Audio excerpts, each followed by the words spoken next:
Inilah perjalanan singkat, channel yang menyajikan cerita fiktif penuh kengerian, terinspirasi dari urban legend dan kejadian menyeramkan di Indonesia. Cerita ini bukan nyata, tapi rasa takutnya bisa jadi nyata untukmu. Saksikan sampai habis. Dan jangan lupa like, komen, dan subscribe, karena setiap kisah selalu punya bayangan, dan bayangan itu sedang menunggumu.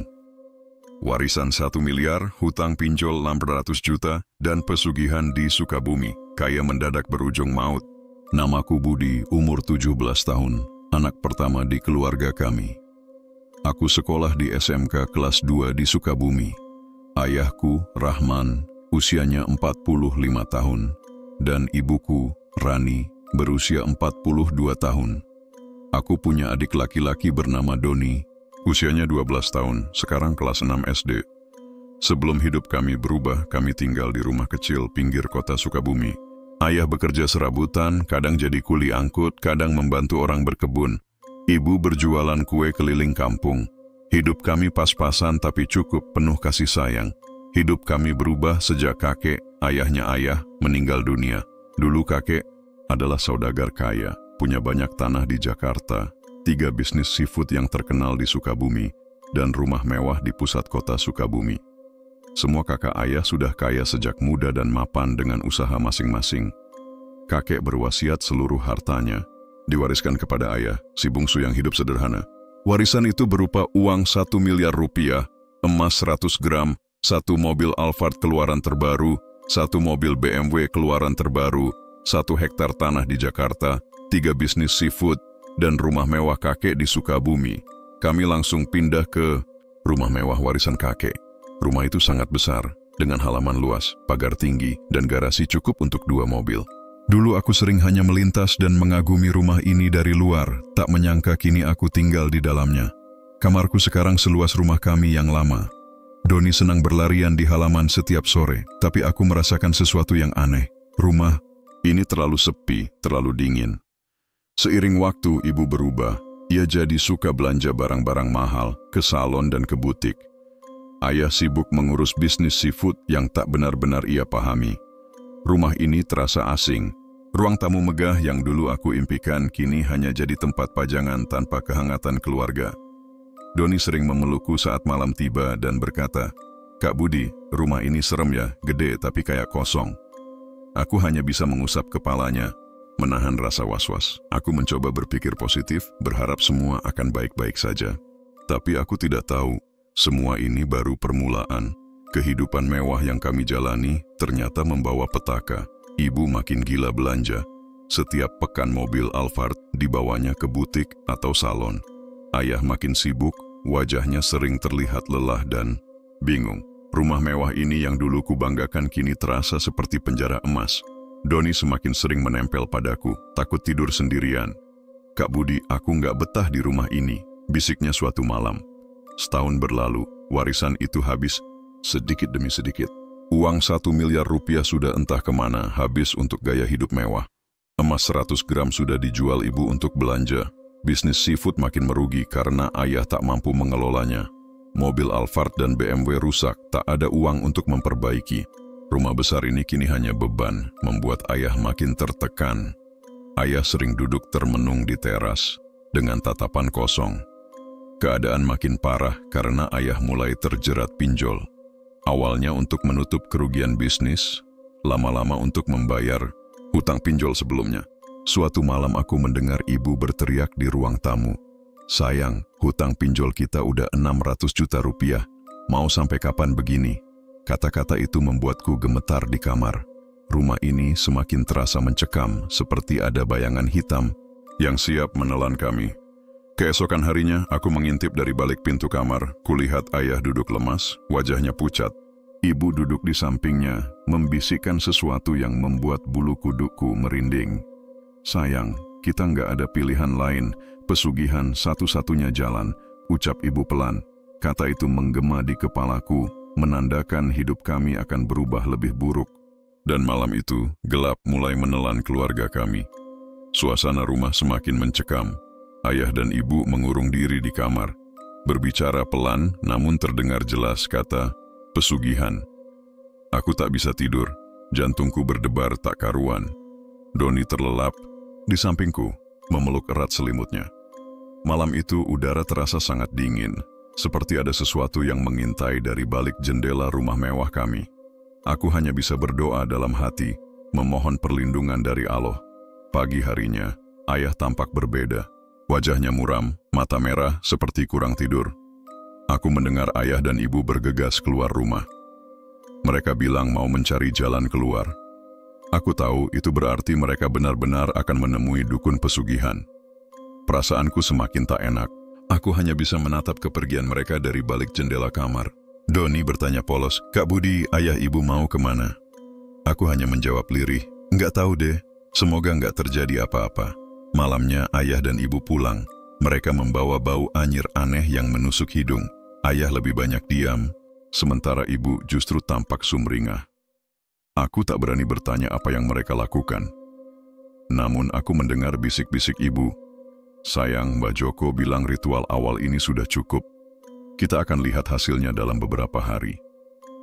Kata-kata itu membuat bulu kuduku meremang. Nama Mbah Joko kini menghantui pikiranku. Beberapa hari kemudian, keanehan mulai terjadi. Bisnis seafood ayah tiba-tiba ramai lagi. Orang-orang berbondong-bondong datang, membeli dalam jumlah besar. Hutang pinjol perlahan bisa dicicil. Ayah mulai tampak lega, tapi aku melihat ada bayangan kekhawatiran di wajahnya. Rumah kami yang sempat muram kini mulai ramai lagi dengan tamu-tamu bisnis. Tapi aku tahu, ini bukan berkah biasa. Ini hasil dari jalan yang gelap. Dan benar saja, malam itu aku mendengar ibu berkata, "Sayang, Mbah Joko bilang kita harus lanjut ke tahap berikutnya." Kalimat ibu itu terngiang-ngiang di kepalaku. Aku tak berani bertanya, tapi malam itu aku menguping dari balik pintu kamar. Ibu dan ayah bicara serius di ruang tamu. Ibu terlihat pasrah, ayah tampak gelisah. "Sayang, kalau ini syaratnya aku ikhlas. Yang penting kita kaya lagi," bisik ibu. Ayah hanya diam, kepalanya tertunduk, kedua tangannya mengepal kuat. Malam itu aku tak bisa tidur, gelisah membayangkan apa yang akan terjadi pada keluargaku. Keesokan harinya ayah dan ibu pergi lagi. Kali ini mereka pulang menjelang subuh. Wajah ibu pucat, matanya sembab seperti habis menangis. Ayah tak berkata sepatah kata pun, hanya langsung masuk ke kamar. Aku hanya bisa menatap mereka dengan hati sesak. Doni heran melihatku murung sejak pagi. "Kenapa Kak Budi? Kok kakak kelihatan takut?" Aku hanya menggeleng dan memeluk adikku itu erat-erat. Sejak ritual kedua itu, kekayaan kami benar-benar melimpah. Bisnis seafood ayah makin sukses, mobil baru datang ke rumah, Fortuner hitam yang mengkilap. Orang-orang mulai membicarakan keberuntungan ayah. Tapi aku tahu, semua itu bukan rezeki bersih. Setiap malam aku mendengar suara tangisan pelan dari kamar ayah dan ibu. Suara yang membuat hatiku semakin teriris. Doni mulai sering sakit-sakitan. Aku khawatir ini awal dari bencana yang lebih besar. Sampai akhirnya aku mendengar langsung ucapan ayah kepada ibu yang membuatku hampir roboh. "Sayang, Mbah Joko minta tumbal anak laki-laki kita, Doni." Dunia serasa runtuh, kakiku lemas, tubuhku gemetar. Aku peluk Doni lebih erat malam itu, bertekad aku akan melindunginya apapun yang terjadi. Rumah mewah ini kini serasa neraka bagiku. Dan malam itu, aku memutuskan dalam hati, aku harus mencari bantuan sebelum terlambat. Malam-malam berikutnya, aku tak bisa tidur. Aku selalu terjaga, memikirkan cara menyelamatkan Doni. Suasana rumah semakin menakutkan. Setiap sudut rumah seperti memancarkan aura gelap. Doni semakin sering sakit, badannya lemah, wajahnya pucat. Aku tahu ini bukan sakit biasa, ini pertanda buruk dari pesugihan yang dilakukan ayah dan ibu. Suatu pagi aku memberanikan diri untuk menemui Ustadz Hadi. Aku tahu beliau orang baik dan sering membantu anak-anak jalanan. Dengan hati bergetar, aku ceritakan semuanya, warisan, pesugihan, sampai rencana tumbal Doni. Ustadz Hadi terkejut namun tetap tenang. "Insya Allah kita usahakan, nak, jangan takut, Allah itu maha kuasa," katanya lembut. Aku merasa sedikit lega. Setidaknya aku tidak sendiri lagi. Hari-hari berlalu dengan kecemasan. Ayah mulai sering mengamuk di rumah. Ibu terlihat makin gelisah. Mereka berdua sering berdebat keras di kamar. Aku tahu mereka bingung harus segera menyerahkan tumbal atau mereka akan kehilangan semua harta. Aku terus memantau Doni, memastikan ia selalu bersamaku. Setiap malam aku kunci pintu kamar dari dalam. Aku tak mau adikku hilang begitu saja, hingga pada suatu malam ayah mencoba masuk ke kamar kami. Aku dengar langkah kakinya berat, napasnya terengah. Aku langsung bangkit memeluk Doni erat-erat. "Kak Budi, aku takut," bisik Doni. Dengan gemetar aku berkata, "Tenang deh Doni, kakak di sini." Ketukan di pintu makin keras, tapi aku tak buka. Aku hanya bisa membaca doa dalam hati, memohon perlindungan Allah. Dan malam itu, ketukan pintu itu berhenti. Lalu aku mendengar langkah kaki ayah menjauh sambil menggeram marah. Esok paginya, suasana rumah sangat tegang. Ayah tak bicara padaku, hanya menatapku dengan mata merah penuh amarah. Ibu terus menangis di sudut ruang tamu. Aku mendengar ayah mengancam ibu, "Kalau malam ini tidak kita serahkan Doni, kita habis sayang. Mbah Joko sudah menunggu."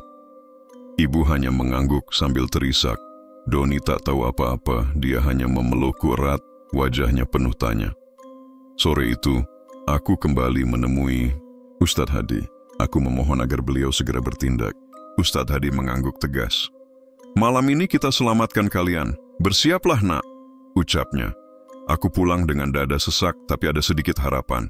Doni kutenangkan sepanjang sore itu. Aku pura-pura mengajak bermain di halaman, padahal mataku terus waspada, menunggu tanda bahaya. Malam pun tiba. Rumah terasa sangat mencekam. Lampu-lampu temaram, angin berdesir membuat daun pintu berderit menakutkan. Ayah dan ibu berbisik-bisik di dapur, menyiapkan rencana menyerahkan Doni. Aku dan Doni bersembunyi di kamar. Aku sudah menyiapkan tas kecil berisi baju dan sedikit uang yang sempat aku simpan. Aku tahu ini waktunya kabur. Tiba-tiba terdengar suara mobil berhenti di depan rumah. Itu Ustadz Hadi. Aku cepat membawa Doni keluar lewat pintu belakang. Ayah menyadari kami kabur dan berteriak marah. "Budi, balikin Doni, jangan bodoh kamu." Aku tak peduli. Bersama Ustadz Hadi, kami melaju, menembus malam, meninggalkan rumah itu, meninggalkan bayang-bayang pesugihan yang mengerikan. Dan dalam hatiku, aku berdoa, "Ya Allah, lindungi aku dan adikku dari orang tua kami sendiri." Malam itu kami terus melaju bersama Ustadz Hadi. Jalanan sepi, hanya suara mesin mobil dan detak jantungku yang terdengar keras di telinga. Doni tertidur di pangkuanku, kelelahan karena ketakutan. Aku terus menatap ke belakang lewat kaca mobil, khawatir ayah dan ibu mengejar kami. Rasa cemas membuat dadaku sesak, namun Ustadz Hadi terus menenangkan. "Tenang nak, kita sudah dekat pesantren." Kami tiba di sebuah pesantren sederhana di pinggiran Sukabumi. Ustadz Hadi menyuruh kami masuk diam-diam lewat pintu samping. Para santri yang sudah terlelap tak menyadari kedatangan kami. Di dalam, aku dan Doni diberi tempat untuk beristirahat. Malam itu untuk pertama kalinya aku merasa sedikit aman, meski rasa takut masih membayangi. Aku peluk Doni erat-erat, mencoba menghibur adikku yang masih menggigil.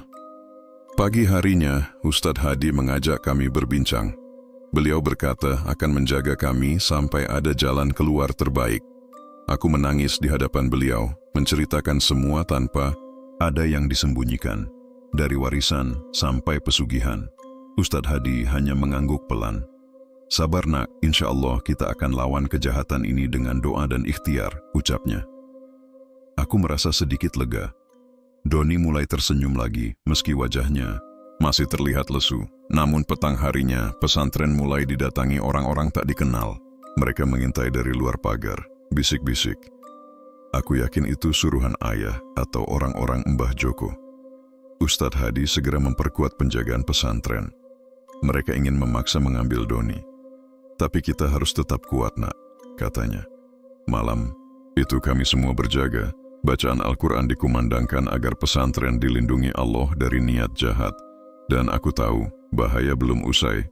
Malam itu aku melihat bayangan ayah berdiri di kejauhan, menatap pesantren dengan mata penuh amarah. Pagi harinya, kabar buruk itu datang. Ayah dan ibu dikabarkan mulai kehilangan harta mereka satu persatu. Bisnis seafood yang dulu ramai kini bangkrut mendadak.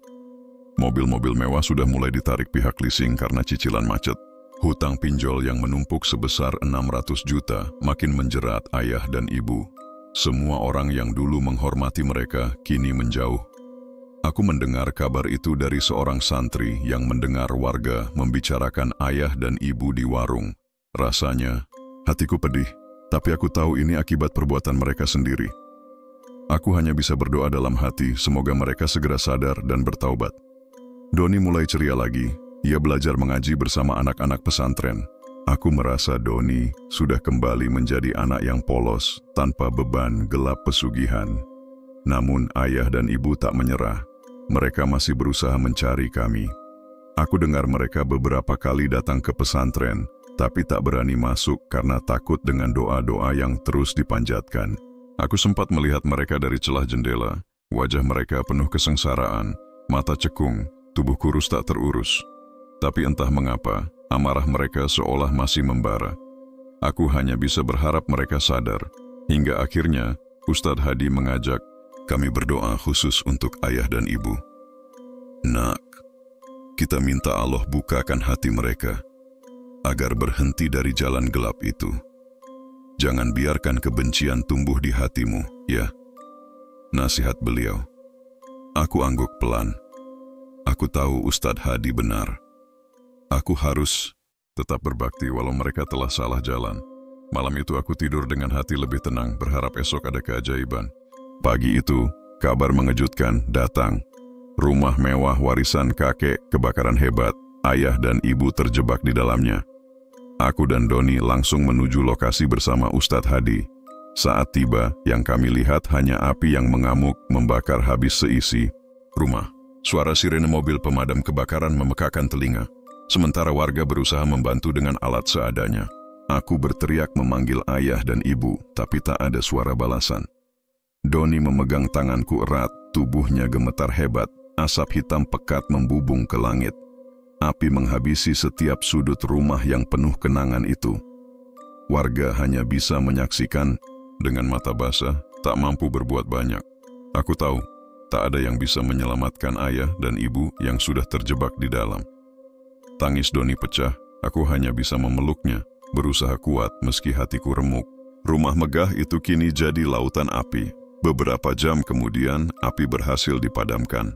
Yang tersisa hanyalah puing-puing hangus dan bau gosong menusuk hidung. Jasad ayah dan ibu ditemukan dalam kondisi mengenaskan di dalam kamar mereka. Aku dan Doni hanya bisa menunduk, air mata tak lagi terbendung. Segala harta yang dulu dibanggakan lenyap dalam sekejap, menyisakan luka yang tak akan pernah sembuh.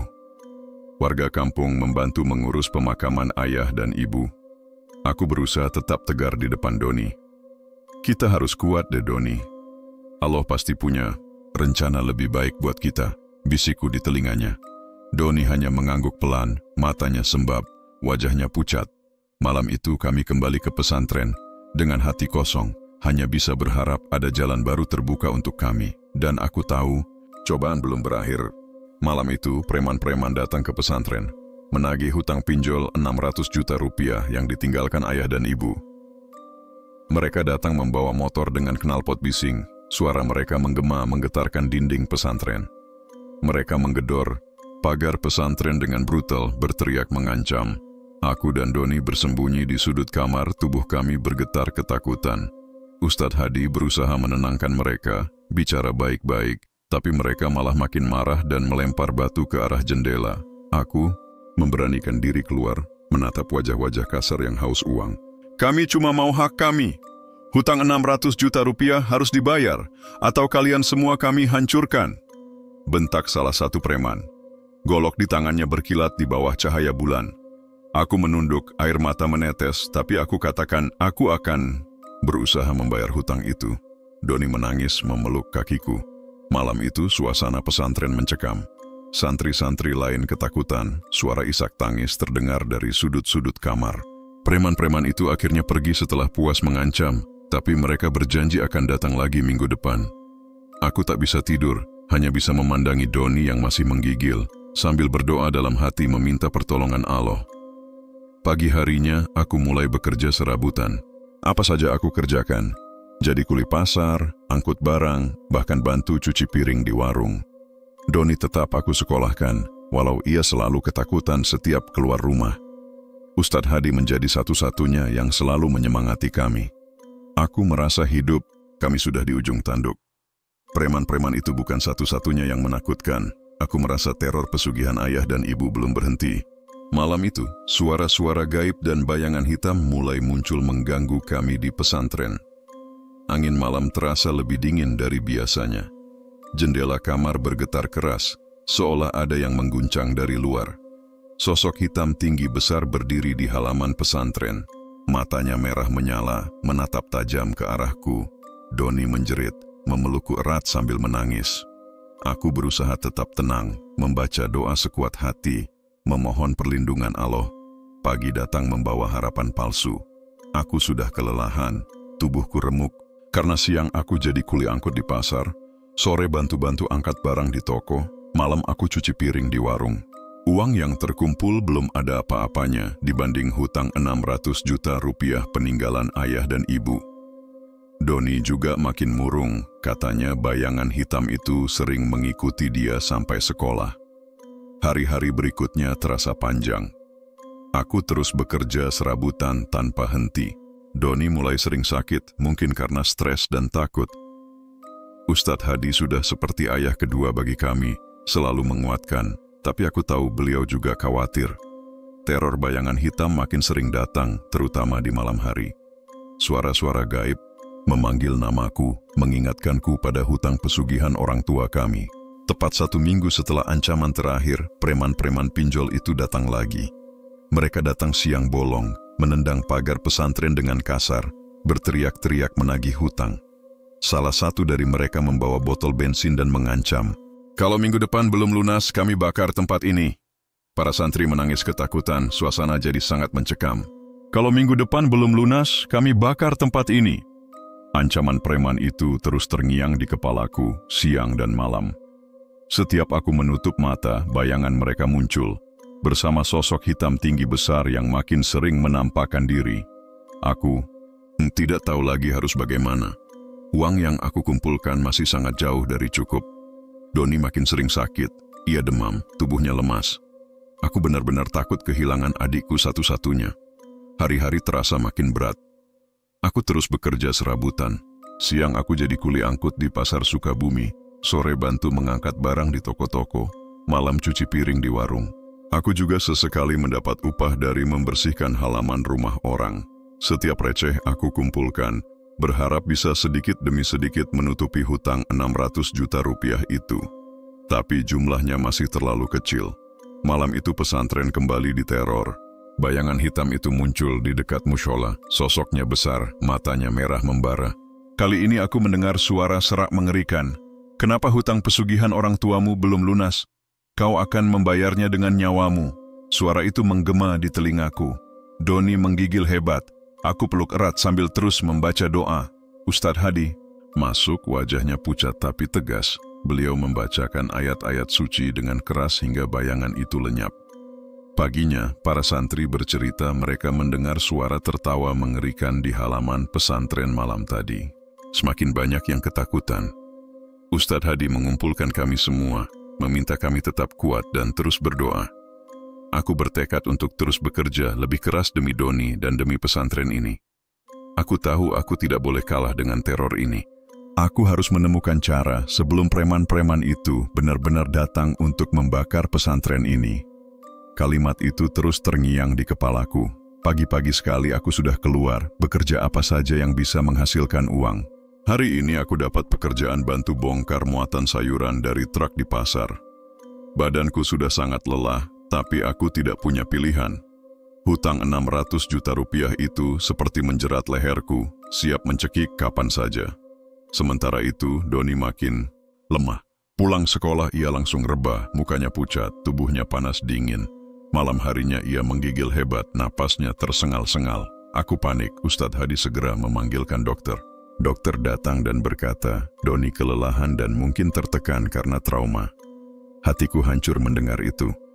Andai aku bisa mengambil semua beban ini sendiri tanpa membebani Doni. Malam itu juga teror gaib kembali datang. Suara tawa mengerikan terdengar di halaman pesantren. Sosok hitam tinggi besar itu muncul di depan kamar, menatapku dengan mata merah yang menyala. "Bayar hutang pesugihan itu, atau adikmu kami ambil," bisik suara serak itu. Aku gemetar memeluk Doni erat sambil terus membaca doa. Ustadz Hadi datang, membaca ayat-ayat suci keras-keras, hingga sosok itu perlahan menghilang dalam gelap. Keesokan harinya aku tidak menyerah. Meski tubuhku remuk, aku terus bekerja. Aku mulai minta bantuan teman-teman lama ayah, berharap ada yang mau meminjamkan atau memberikan pekerjaan tambahan. Aku sudah tidak peduli lagi dengan harga diri, yang penting aku bisa menyelamatkan Doni dan pesantren ini. Air mataku sering jatuh diam-diam saat aku cuci piring di warung malam-malam. Aku tahu, waktuku tinggal sedikit sebelum para preman itu kembali menagih hutang dan membawa petaka. Kalimat itu terus membayangi setiap langkahku. Pagi-pagi sekali aku berangkat ke pasar, melanjutkan pekerjaan kasar yang sudah jadi rutinitas. Uang receh demi receh aku kumpulkan. Tak hanya itu, aku makin giat menawarkan jasa cuci motor, bersih-bersih rumah, dan apapun yang halal. Ustadz Hadi juga mengajak aku bertemu seorang pengusaha dermawan yang akhirnya bersedia membantu setelah tahu perjuangan dan niat baikku. Hari demi hari aku hampir tak tidur. Semua waktu aku gunakan untuk bekerja. Doni mulai membaik setelah dirawat, dengan doa dan perhatian Ustadz Hadi. Melihat adikku tersenyum lagi membuat aku lebih semangat. Alhamdulillah, sedikit demi sedikit uang terkumpul. Hingga akhirnya, bersama bantuan pengusaha itu, aku berhasil mengumpulkan uang 600 juta rupiah untuk melunasi hutang pinjol peninggalan ayah dan ibu. Hari itu aku temui preman-preman itu di tempat mereka biasa nongkrong. Dengan tangan gemetar aku serahkan uang itu, hasil dari keringat, air mata, dan doa. Mereka kaget tapi langsung mengambilnya. Lu bocah ingusan ternyata bisa bayar juga ya?" Salah satu dari mereka berkata dengan sinis. Tapi aku tak peduli. Yang penting beban ini lunas. Aku pulang sambil menangis, lega luar biasa. Malamnya, aku sujud lama sekali di mushola pesantren, berterima kasih kepada Allah atas semua pertolongannya. Doni memelukku erat. Ia juga menangis. "Kak Budi hebat, Kak Budi pahlawan aku," bisik Doni. Aku hanya tersenyum sambil menghapus air matanya. Aku tahu perjuangan belum selesai, tapi setidaknya hutang itu sudah lunas, dan hidup kami bisa mulai dari awal tanpa bayang-bayang hutang orang tua lagi. Kini waktunya aku mengurus masa depan, membalas semua kebaikan Allah yang telah menyelamatkan kami berdua. Pagi itu aku bangun dengan semangat baru. Hutang 600 juta rupiah itu sudah lunas, dan kini aku ingin memanfaatkan hidup ini untuk sesuatu yang lebih bermakna. Aku berdiskusi dengan Ustadz Hadi. Beliau menyarankan aku untuk mulai membangun pesantren kecil-kecilan di tanah peninggalan keluarga yang masih tersisa. Aku dan Doni mulai membersihkan lahan kosong di belakang rumah pesantren lama. Berdua kami mengangkat sampah, memangkas semak belukar, dan menata apa yang ada. Tak jarang Doni jatuh bangun kelelahan, tapi ia terus tersenyum. "Kita pasti bisa ya Kak Budi," katanya dengan mata berbinar. Aku mengangguk, yakin bahwa niat baik ini pasti akan mendapat pertolongan Allah. Berita tentang kami sampai ke telinga warga sekitar. Beberapa orang datang membantu, ada yang menyumbang tenaga, ada yang memberikan bahan bangunan seadanya. Aku semakin yakin, ini jalan kami. Tak hanya pesantren, aku dan Ustadz Hadi sepakat juga membuat panti asuhan kecil untuk anak-anak yatim yang selama ini sering aku lihat terlantar. Hari-hariku kini penuh dengan doa dan kerja keras. Doni juga semangat membantu sepulang sekolah. Setiap malam kami duduk di mushola, membaca doa dan ayat-ayat suci bersama. Teror gaib yang dulu sering menghantui mulai menghilang sedikit demi sedikit, seolah Allah telah melindungi kami berdua dari semua itu. Aku percaya, selama niat kami baik dan ikhlas, Allah akan selalu membuka jalan. Kalimat itu terus aku genggam erat dalam hati. Setelah pesantren kecil dan panti asuhan mulai berjalan, aku terpikir untuk mencari jalan usaha agar bisa mandiri dan terus membiayai semuanya tanpa harus bergantung pada donasi. Akhirnya aku memutuskan untuk mencoba membuka usaha travel umroh. Mengingat banyak warga Sukabumi yang sering bertanya kepadaku tentang keberangkatan ibadah ke Tanah Suci. Aku mulai dengan langkah kecil. Aku mendatangi biro-biro perjalanan besar di Jakarta, belajar langsung tentang tata cara dan persyaratan usaha travel umroh. Tak jarang aku harus naik bus pagi-pagi buta dan pulang larut malam. Semua itu aku lakukan demi membangun usaha yang halal dan bermanfaat. Doni setia menunggu di rumah sambil membantu mengurus santri dan anak-anak panti. Perjuangan itu mulai membuahkan hasil. Dengan modal kepercayaan warga dan bantuan Ustadz Hadi, aku mendapatkan izin membuka travel umroh. Nama usaha itu aku beri nama Barokah Travel Umroh Sukabumi. Warga mulai mendaftar, mereka percaya padaku karena mereka tahu bagaimana aku berjuang dengan jujur selama ini. Aku tak menyangka dalam waktu 6 bulan, rombongan pertama sudah siap berangkat ke Tanah Suci. Malam itu aku sujud lama sekali, menangis. Dalam doa, aku ingat bagaimana dulu aku dan Doni hidup dalam teror pesugihan dan hutang. Kini Allah tunjukkan jalan rezeki yang berkah. Doni memelukku sambil berkata, "Kak, nanti kalau aku besar, aku juga mau bantu kakak kelola travel ini ya." Aku tersenyum dan berkata, "Iya deh Doni, kita bangun bersama-sama jalan kebaikan ini." Perjalanan ini baru awal, dan aku yakin selama kami lurus di jalan Allah, keberkahan akan terus mengalir. Setiap hari aku semakin sibuk mengurus Barokah Travel Umroh Sukabumi. Alhamdulillah, rombongan pertama sukses berangkat dan kembali dengan selamat. Kabar baik ini cepat menyebar di kalangan warga Sukabumi dan sekitarnya. Pendaftaran untuk keberangkatan berikutnya semakin banyak. Bahkan ada yang datang dari luar kota hanya karena mendengar kejujuran dan pelayanan kami yang tulus. Keuntungan dari usaha ini aku sisihkan sebagian besar untuk pesantren, panti asuhan, dan kegiatan sosial.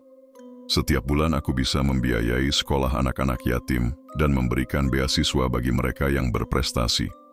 Doni juga mulai aktif membantu di bagian administrasi travel. "Kak, aku bangga banget sama kakak. Kita nggak pernah nyangka bisa sampai di titik ini," katanya suatu sore. Aku hanya tersenyum, air mata haru sering tak bisa aku tahan. Banyak warga yang dulunya mencibir keluargaku kini datang, meminta maaf dan bahkan ingin ikut mendukung pesantren dan panti asuhan kami. Aku tidak pernah menyimpan dendam. Semua yang datang aku sambut dengan baik. Ustadz Hadi juga semakin sering mengingatkan aku untuk selalu menjaga niat dan keikhlasan agar tidak terjerumus ke jalan yang salah. Malam-malamku kini penuh dengan rasa syukur. Tidak ada lagi teror pinjol, tidak ada lagi mimpi buruk tentang pesugihan. Yang ada hanya suara anak-anak mengaji, tawa mereka, dan doa-doa mereka untuk orang tuaku yang sudah tiada. Aku yakin semua yang terjadi adalah ujian yang sudah Allah atur agar aku dan Doni menjadi pribadi yang kuat dan bermanfaat. Namun, ujian hidup pasti akan datang lagi, dan aku harus selalu siap menjalaninya dengan sabar dan tawakal. Kalimat itu terus aku pegang erat dalam hati, tapi ternyata godaan dunia datang lebih cepat dari yang aku duga. Kesuksesan travel umrohku menarik perhatian banyak orang, termasuk mereka yang hanya ingin memanfaatkan. Tiba-tiba datanglah seorang pengusaha dari kota besar, menawarkan kerjasama dengan janji keuntungan berkali lipat jika aku mau membuka cabang di luar negeri. Awalnya aku ragu, tapi ajakan itu terdengar begitu menggiurkan. "Kak, jangan tergoda. Ya, kita sudah cukup begini. Aku takut kakak tergelincir lagi," kata Doni dengan wajah cemas. Kata-kata Doni menyadarkanku, tapi tawaran itu terus menghantui pikiranku. Si pengusaha itu bahkan datang ke pesantren, membawa hadiah-hadiah mahal, berharap aku luluh. Di sisi lain, aku mulai mendapat undangan dari orang-orang berpengaruh yang dulu justru menjauhiku saat aku jatuh miskin. Mereka mulai mengajakku dalam pergaulan mewah, pesta-pesta, dan pertemuan bisnis di hotel-hotel mega. Hati kecilku mulai gelisah. Malam-malamku kembali diisi doa memohon petunjuk Allah agar aku tidak salah langkah. Ustadz Hadi melihat gelagat ini dan menasihati dengan lembut. "Budi, ingat bagaimana engkau bisa sampai di titik ini. Jangan ulangi kesalahan orang tuamu hanya karena silau harta dunia." Aku menangis mendengar kata-kata beliau. Aku sadar, aku harus tegas menjaga diri. Aku tolak semua tawaran yang mencurigakan dan memilih fokus pada pesantren, panti asuhan, dan travel umroh yang ada. Aku bersyukur Allah masih memberi aku akal dan hati untuk memilih jalan yang benar. Kalimat itu selalu aku bisikan setiap selesai salat malam. Waktu berjalan, pesantren kecil kami semakin dikenal dan dipercaya warga Sukabumi. Santri makin banyak, anak-anak yatim dan duafa yang kami tampung pun bertambah. Travel umroh juga semakin lancar, memberangkatkan jamaah dengan amanah dan penuh pelayanan tulus. Setiap hari ada saja warga yang datang meminta doa, meminta bantuan, atau sekedar bersilaturahmi. Aku dan Doni bahu-membahu mengurus semuanya. Doni kini sudah tumbuh menjadi remaja yang tangguh, selalu setia mendampingiku dalam segala kegiatan. Kak, aku bangga banget kita bisa jadi keluarga yang bermanfaat buat orang banyak, katanya sambil tersenyum. Aku hanya menatapnya penuh kasih, sambil mengelus kepalanya. Kami juga mulai membuka program pemberdayaan ekonomi warga sekitar. Ada pelatihan menjahit untuk para janda, kursus bahasa Arab gratis untuk anak-anak, dan koperasi kecil untuk membantu modal usaha warga. Semua ini dilakukan dengan niat semata-mata mencari ridho Allah. Bahkan banyak yang menyebut pesantren kami sebagai cahaya baru di Sukabumi. Di tengah kebahagiaan itu, aku sering teringat wajah almarhum ayah dan ibu. Aku berdoa agar Allah mengampuni dosa-dosa mereka dan menerima amal baik mereka. Betapa semua cobaan yang aku lalui dulu kini menjadi pelajaran yang membuat aku lebih kuat dan bijak. Aku juga selalu ingat pesan Ustadz Hadi agar tidak lalai di tengah keberhasilan. Namun aku tahu, hidup ini tak pernah lepas dari ujian, dan aku harus selalu siap menghadapinya dengan iman dan kesabaran. Kalimat itu terus menjadi pegangan hidupku. Tahun demi tahun berlalu, pesantren, panti asuhan dan travel umroh yang aku rintis bersama Doni semakin berkembang. Kini sudah ada cabang panti asuhan di beberapa kecamatan sekitar Sukabumi. Aku juga sering diundang mengisi ceramah di berbagai tempat, bahkan sampai keluar kota. Warga Sukabumi kini mengenalku sebagai Budi, anak yatim yang pernah diterpa kesengsaraan karena pesugihan orang tuanya, tapi bangkit menjadi sosok yang membawa manfaat. Banyak anak muda yang datang padaku, meminta nasihat agar tidak terjerumus ke jalan pesugihan atau pinjol haram. Setiap kata yang aku ucapkan selalu aku iringi dengan doa agar Allah menjaga mereka. Doni pun sudah dewasa, kuliah di perguruan tinggi Islam dan sering membantu mengajar di pesantren. Suatu hari, aku berdiri di tanah lapang tempat dulu rumah mewah warisan kakek berdiri. Rumah yang dulu habis terbakar bersama kisah kelam keluarga kami. Di sana, kini berdiri masjid megah hasil sumbangan para donatur yang percaya pada perjuangan kami. Air mata menetes tanpa terasa. Semua ini terjadi semata-mata karena pertolongan Allah. Aku selalu ingat masa-masa gelap saat hidup dikejar preman, pinjol, diteror, pesugihan, dan kehilangan orang tua dalam tragedi. Tapi aku belajar satu hal. Jalan Allah adalah jalan yang pasti membawa keselamatan meski penuh rintangan. Malam-malamku kini hanya diisi doa syukur dan permohonan agar aku tetap istiqomah. Kisah ini menjadi pelajaran besar bahwa harta warisan berupa 1 miliar rupiah, emas 100 gram, rumah mewah peninggalan kakek, tanah seluas 1 hektar di Jakarta, dan 3 usaha seafood hanyalah titipan Allah Subhanahu wa Ta'ala yang harus dijaga dengan penuh amanah. Ketika Rahman dan Rani terlena dalam gemerlap dunia, lalu menempuh jalan pesugihan demi mempertahankan kekayaan, bahkan hampir menumbalkan anak-anaknya, kehancuran dan azab pun datang. Tetapi Allah Subhanahu wa Ta'ala Maha Penyayang sehingga menyelamatkan Budi dan Doni yang berusaha kabur dan memohon pertolongannya. Allah berfirman dalam Al-Quran Surat An-Nahl ayat 97, Barang siapa yang mengerjakan amal saleh, baik laki-laki maupun perempuan, sedang dia beriman, maka sesungguhnya akan kami berikan kepadanya kehidupan yang baik, dan sesungguhnya akan kami beri balasan kepada mereka dengan pahala yang lebih baik dari apa yang telah mereka kerjakan. Rasulullah Shallallahu Alaihi Wasallam juga bersabda dalam hadis syahih riwayat Imam Ahmad, sesungguhnya Allah tidak akan menerima amalan apapun yang tercampur dengan syirik. Maka jauhilah pesugihan, riba, dan jalan syirik, karena hanya rezeki yang halal yang membawa berkah, seperti Budi yang sabar dan berikhtiar, hingga bisa mendirikan pondok pesantren, panti asuhan, serta usaha travel umroh yang diridhoi Allah. Itulah akhir dari cerita hari ini. Ingat, meski kisah ini hanyalah fiktif, tapi inspirasi dan pesan di dalamnya bisa sangat nyata. Karena di dunia ini, yang tak terlihat bukan berarti tak ada. Terima kasih sudah menyaksikan sampai akhir. Jangan lupa like, komen, dan subscribe agar kamu tidak ketinggalan kisah-kisah menyeramkan lainnya di channel Perjalanan Singkat. Sampai jumpa di perjalanan berikutnya.